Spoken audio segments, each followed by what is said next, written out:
Titikman na nga natin yung kanilang sushi ball, mga kaipips. Iba't ibang flavor na yan, mga kaipips. Nagkakalaga lang yan ng 25 pesos, mga kaipips. Tikman natin to, mga kaipips. Siyempre, meron tayo ditong wasabi.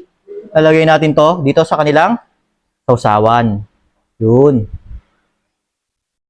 Meron na rin niya kasama, siyempre, lime. Yung ano nila, yung kanilang kikuman.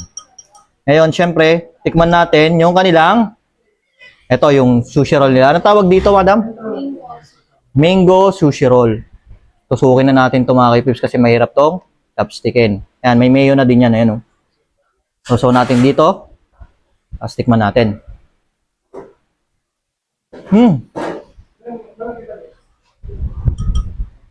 Ang sarap. Lasang-lasa mo yung mayo niya. Tapos, yung wasabi nila dito, panalo. Matapang siya. Solid yung wasabi nila. Tama din yung alat nung pagmix ng alat ng kanilang kikuman.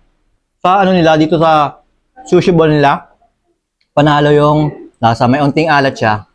Saka talagang masasabi kong pulido talaga. Mapaparami kayo dito.